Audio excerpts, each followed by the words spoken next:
欢迎来到巴巴娱乐呀频道，请订阅频道，所以大家不要错过当天最热门的新闻。我们今天的时事通讯包括以下内容：报，赵露思绝地反击，戳穿了王一博的真实处境，证实了杨幂没有撒谎。你以为顶流明星就是人上人，住豪宅开豪车，天天被粉丝捧着？错。就拿赵露思来说，这位甜美小花最近在微博上开自家经纪公司，爆出的内幕简直让人三观炸裂。重病被逼工作，钱被公司卷走，连命都快没了还在榨汁，这哪是明星，分明是资本手里的打工仔。我看了真是心疼又愤怒，但也得说，娱乐圈这潭水深的能淹死人，咱们的理性瞧瞧这背后的故事。赵露思这波操作真够硬，她在微博上直接点名银河酷娱，晒出诊断书，证明自己重度抑郁和焦虑，医生都说必须休息。可公司呢，在她病得不行的时候，还偷偷划走工作室200多万的赔偿款，甚至逼她带病拍戏，失语症发作都得硬撑。我的天，这公司心咋这么黑？据业内统计，像这样的霸王合约，很多艺人签的时候才10几岁，根本不懂法律，解约金动辄几亿，逃都逃不掉。更气人的是，赵露思拍戏差点瘫了，公司还瞒着她的病情，硬让她继续干活，剧组损失全算她头上。高管呢？在她西洋抢救的时候，人家在日本滑雪度假，嘴上还说她装病。这不是明摆着欺负人吗？我真想问问，这样的公司还有没有点人性？赵露思那句不想被熬死到2030年，听着就让人心酸。顶流又咋样？还不是资本棋盘上的小卒子。再说王一博，这位顶流小哥哥看着风光无限，谁知道背后也是满身伤。乐华娱乐的财报显示，公司60%收入靠他撑着。可他连个独立工作室都没捞着，啥资源都得公司说了算。粉丝心疼的不行，网上喊话公司咋老不管他被黑的事，活动还老出岔子。说白了，公司就是把他当摇钱树，离不了又不放手。我看着都替他憋屈，顶流咋就这么难？粉丝有句话说的特扎心，王一博从不哭，我们连为他哭都不敢。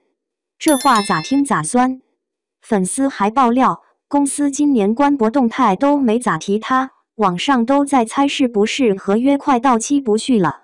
虽然辟谣了，但这温柔捆绑的套路，跟赵露思那边的硬压榨比，也没好到哪去。我觉得吧，艺人再牛，碰上资本这堵墙，也得撞得头破血流。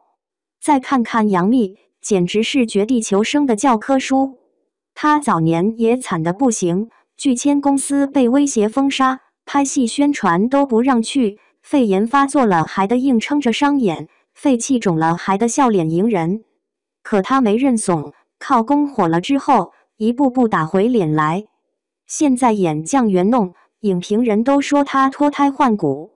我真佩服他这股狠劲，娱乐圈这破地方，能杀出一条血路，太不容易了。杨幂还有个牛的地方，她从不跟公司当面硬刚，而是用作品和价值反击。离开嘉行后，她不仅事业更上一层楼，还让圈内人开始反思合约问题。某娱乐行业专家分析，杨幂的成功证明，艺人只有提升自己，才能不被资本牵着鼻子走。我觉得这话有理，娱乐圈不是慈善堂，光靠哭惨没用的，有真本事。娱乐圈这破事可不止赵露思和王一博有。2025年高以翔录综艺追我吧时，累到心脏骤停去世，震惊全网。他当时疲惫的不行，节目组却没停下。据媒体调查，娱乐圈艺人过劳工作超60%，健康问题频发，啥抑郁、猝死早就不是新闻。可资本呢？把艺人当工具，病了就是商业风险。我看了真是火大，命都不要了，还不是为了那点流量？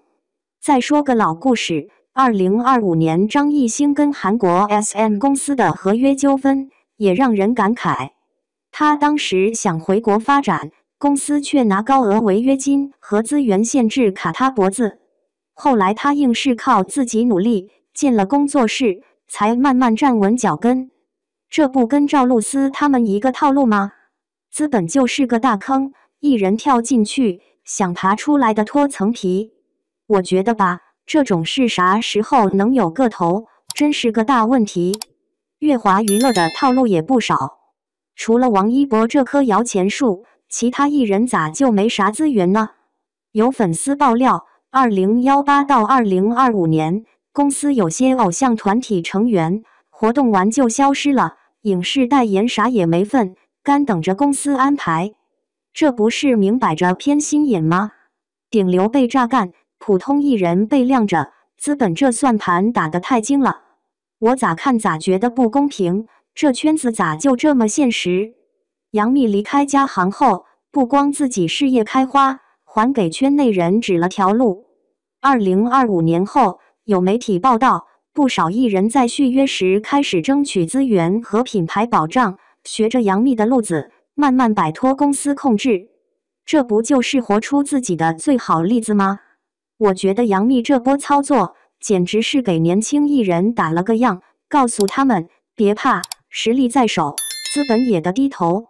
最后说点硬核的，据2025年某娱乐行业报告显示，近80%艺人签的合约有天价违约金条款，平均合同年限超8年，解约官司一打就是好几年。像赵露思这种被压榨的，绝对不是个例。资本把艺人当血包，榨干了就换人，健康、梦想啥的，根本不在考虑范围。我看了这些数据，真是心寒，这圈子咋就这么冷血？娱乐圈这潭浑水，艺人想活得有尊严，太难了。但赵露思的反击，杨幂的逆袭，不也告诉咱们，只要敢拼，总有出路吗？